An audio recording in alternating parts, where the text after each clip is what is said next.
Om Shri Ganeshaya Namaha. Shri Sadgurubhyo Namaha. Guru Brahma, Guru Vishnu, Guru Devo Maheshwaraha. Guru Reva Param Brahma Tasmai Shri Guruve Namaha.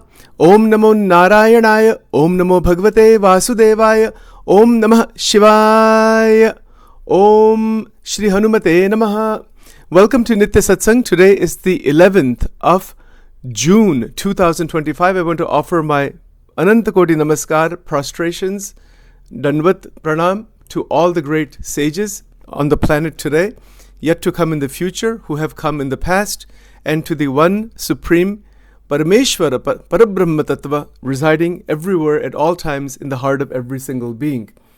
With that prarthana and bhavana, we are examining today for just the next 20 minutes or so, 15 minutes or so, just further exposition on emotional intelligence and Ātma-Nivedanam Bhakti.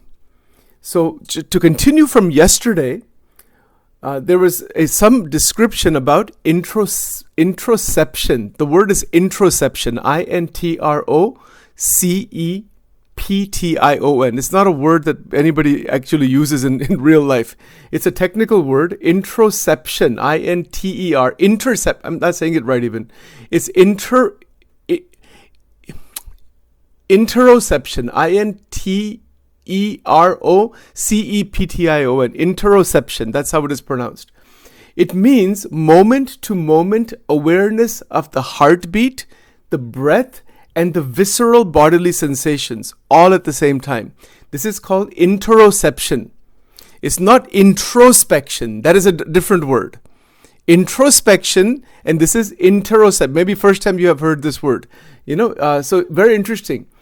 And this is a type of awareness about what is happening in the breath, the depth of the breath, the inward, the outward breath, how deeply we're breathing, how fully we're breathing. This is one type of awareness. Also, the heartbeat. We know that heartbeat changes, particularly when there's fear, anxiety. We can feel our heartbeat, our blood pressure increase. This is called interoception. And then the visceral sensation, meaning bodily sensations, which includes tightness of the chest and tightness of the back muscle. And so these are bodily phenomena that are detected, that are real-time data about the way the emotion is moving inside our system. So it is the Shakti inside the emotion. It is called the energy inside the emotions. Now, emotion, again, in Sanskrit, the one word for that is bhavana or bhav. But again, it depends how you use that word. I have to see what the exact right, if there's one word that captures what the proper, parallel to that, to the word emotion. But we'll continue to use this one word, emotion, because there is the intelligence about the movement of emotions. This is called emotional intelligence. There's quite a bit of literature, books on the emotional intelligence have been written by many people. So emotional intelligence is the capacity to identify, regulate, and express feelings. So let's be very clear. To identify what feeling I have, can I identify my feeling? That is coming from buddhi, intelligence. To regulate the emotions within a range, that capacity to regulate the emotions within a range directly develops through Atma-Nivedanam Bhakti. Absolutely amazing. You could do a whole PhD on this thing, on this subject, on interoception, emotional intelligence, and Atma-Nivedanam Bhakti. You could do a 1,000-page thesis just on this subject. Easily. That is how tremendous this is. Kya power hai Bhagavatam ka? Think about this point. Srimad Bhagavatam is listing, Prahlad ji spoke this. That's how it is written in the Bhagavatam. These 9 forms of devotion. See the power of Atma-Nivedanam Bhakti. That the emotional intelligence is already embedded. There are thousands of articles and books about emotional intelligence and psychology. And it is embedded within Atma-Nivedanam Bhakti. Now, how is that so? Very interesting.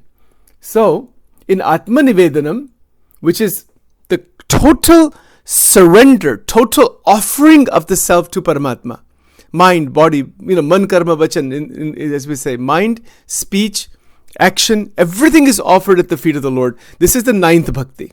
It is the topmost. It is just after that is 10th. So the other 8, the 8th and the 9th are the culmination of the first 7.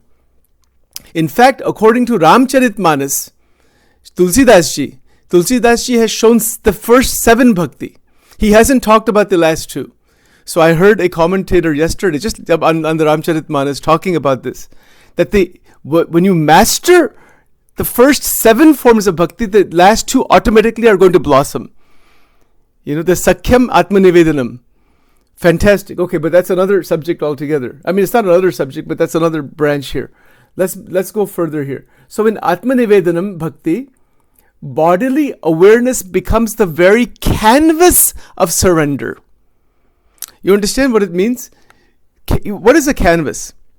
Canvas is a board that you can paint on, isn't it so? So similarly, just as a painter is painting beautiful images and pictures and whatnot, who knows how to do the good painting, when we are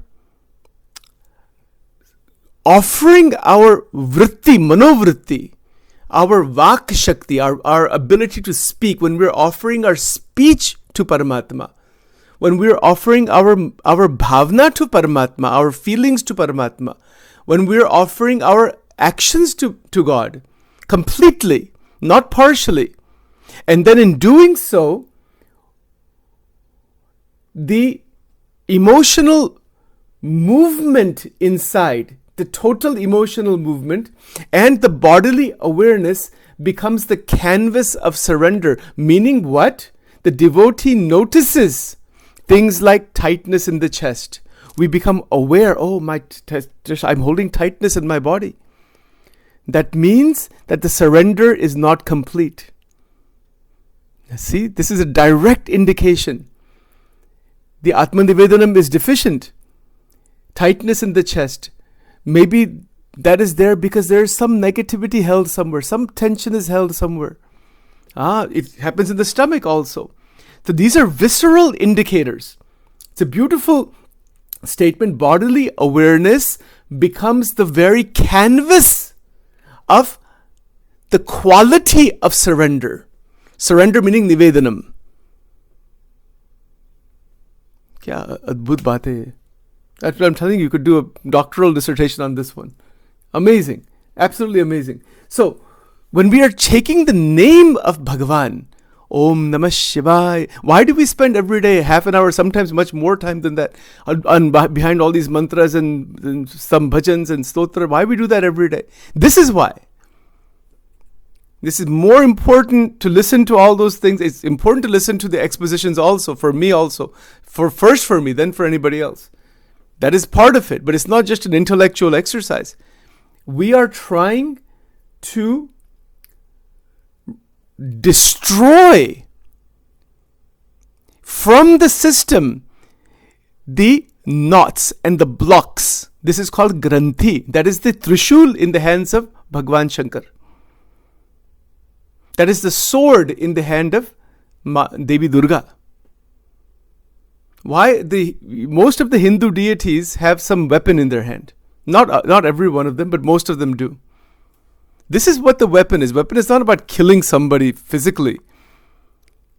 It is about the destruction of the psychological knots. These are called granthis, and they are destroyed and obliterated in the totality when Atma-Nivedanam reaches the full potentiality. It opens up and blossoms to 100% level. Every single knot granthi is dissolved. Which granthis are there? There's Mamatva granthi, Samshay granthi, Laguta granthi, Hruday granthi, Chindante Hruday granthi, Chindante Sarva Samshaya. Upanishad. Hruday granthi is the knot of the heart. We'll talk about what they are at some other time. These are the deficiencies that are damaging our Kundalini Shakti from the inside out. It's not allowing our internal potentiality to awaken where it should be. Mamatva Granthi, for example. getting so much trapped inside limited numbers of people and getting damaged by that, damaging others, damaging oneself. Prem kahan hai isme? So that is where this transformation happens from mamatva into divya prem. क्या बात है, अद्भुत बात है. जिसको ये मिल गया, in Gujarati we say par pami gyo. It reached that real. This is the thing. It is just a shift from one to the other. We have mistaken mamatva for love. Mamatva इसमें अहंकार बहुत है. Mamatva छोड़ दो. And with that, bring in divine love. अब divya prem. What is divya prem? Divya prem है क्या? It is a matter of anubhav. What is this? It cannot be described really. It is where one's close relatives, we interact with them beautifully, and unknown people are seen in the same light. Is it possible? Kitni difficult baat hai. Go to the mall. I always like this mall example. Everybody likes to go to the mall. Go to the mall with your close, with your family members. Just as you usually do. Kisi ko batana nahi what you're trying to do from inside. From inside, make the shift into Divya Prem. Mall becomes a mandir. M to M. M and M. It's just a change in vision. Bhagwan Krishna kya kehte hai? Yomam pashyati sarvatra sarvam chamai pashyati. What? God doesn't exist in the J.C. Penney? Have you ever thought about that? That we're going to go to Macy's to Bhagwan ke darshan ke liye. Has anybody ever thought about that? I want to find even one person. I'll create a special certificate and mail it to them. Special certificate, that you have now realized Bhagavad Gita shloks here. Not because I'm saying so, because you're saying so. Think about this. We have to break that division. हम जो मंदिर में जाते हैं, of course, मंदिर का तो महिमा, obviously tremendous महिमा है, no question. भगवान गणेश जी का मंदिर है, लक्ष्मी जी का मंदिर है, whatever, कृष्ण भगवान का मंदिर है. But do this sometime this week if you can. Go to a shopping center, go to the Acme, go to some shopping place and say, मैं मंदिर में जा रहा हूँ. That is Adhyatma, that is Vedanta. The moment we can do that, we are reaching Atma-Nivedanam. Then we see everyone in the same light, which is the verse from the Gita, which mentioned many times. Vidya vinaya sampanne brahmane gavihastini shuni chaiva shapake cha panditaha samadarshana. बहुत श्लोक है. अद्वेष्टा सर्वभूतानां मैत्र करुण एवच निर्ममो निरहंकार सम sukha dukha kshami. Tremendous number of out of the 700 verses. We can talk about, they're there. It is a shift in vision. Without vision, without division is jnana. Vision with division is ajnana, is mamatva, is ahankar. किसी को बताना नहीं है. Don't tell that you're doing this. Because people are at different levels of consciousness psychologically. It's not a matter of telling somebody that you're doing that. Do it from inside. God knows. Nobody else. And then you will see what is the anubhav. That is vairagya. Going to the mall with your family or close friends group. Do everything as you usually do externally. Internally, the feeling is everybody's mind. That is vairagya. In the mall. Vairagya in the mall. And that is Atma-Nivedanam. When you're remembering the presence, it's just the presence of Paramatma. The bodies are moving. Ishvaraha sarvabhutanam ruddhe shrirjuna tishtiti brahmayan sarvabhutani yantra rudhani mayaya. That shlok's application is everywhere. Any living being is living because of the Ishvar Tattva. उसमें ईश्वर तत्व है, इसीलिए वो जीते हैं. ईश्वरः सर्वभूतानां रुद्धे श्रेर्जुन तिष्ठति भ्रामयन् सर्वभूतानि यंत्रारूढ़ानि मायया. We'll talk about how to do this even. Yeah, how is that possible? Your mind will become like, my God, how do you see God in all these people? They're living, aren't they? Just as when we have the murti of Sri Krishna in the temple, what is the feeling we have? Bhagwan ki murti. Just bring that murti in the mind and say that is present inside this person. Not that person is Paramatma. The body, mind, senses, their body shape, their manovritti, none of that is to be that is part of the yantra rudani maya. That is part of the maya function. Yes, so separate that out. And then the chaitanyam that is there. See the magic that happens? See the ananda that is there? It's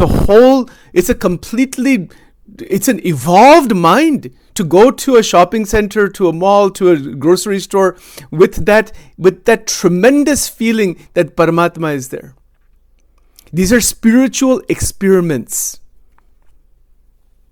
I'll share with you an incident that happened in my life on this. Many times these things they'll happen with you also if you try it. I was at a workshop one time. I'll tell you, I'll close with this point and we'll close it. This was actually here somewhere in Wilmington. Some workshop on mental health was there. And about 50, 60 people were there. Somebody was giving some presentation in addictions and psychology and whatever it was. And somehow, I was taking some notes and all that, and I don't know what happened, but there was a lady that was sitting, African American lady, literally, and I had this some Guru Gita or some scripture with me also, and I was just thinking, just that feeling came that Bhagavan to sarva jagah. That thought came, and then what happened was that I was thinking, the true blessings of the real gurus, should always be with us, something like that. As soon as that feeling came, you'll be surprised what happened. That lady turned to me and said, the master will reveal himself when the time comes. Now, how can you explain this? How do you explain this? I remember that this happened. It is ये क्या होता है इसमें? Bhagwan gives the indication मैं सब जगह हूँ. कहाँ नहीं है? Like Prahlad ji कहते, his father says, where is your Vishnu? He says, ask not where is my Vishnu, where is he not? This is this thing. These are just indications. ये भगवान की ऐसी कृपा होती है that I am there everywhere. We say that. Everybody, the entire world is saying God is everywhere. Who is not saying that? भगवान कहाँ है? कण कण में है. ईश्वर कण कण में. सब बोलते हैं. बोलने में तो ठीक है, बोलना ही चाहिए. We should say that. But ये अनुभूति परमात्मा देते हैं कि actually see beyond the layers. It is a small anubhuti. It's not it's just that you're in the right direction. That is God does come to you. You don't know. Na jane kis roop mein Narayan mil jaye. Sab Narayan ke hi roop hai in that sense. Narayan is present in everyone. Not that everyone is Narayan. That should not be misunderstood. Narayan is present in everyone. You see, so the point is simply that this Atma-Nivedanam, it is an evolution from inside. We are all on this journey together.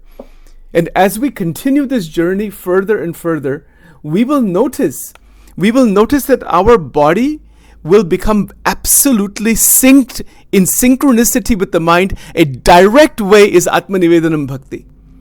All the angel wing stuff that we talk about and all of that is like a preparation. That is also good. That is fine. That is like more foundational stuff.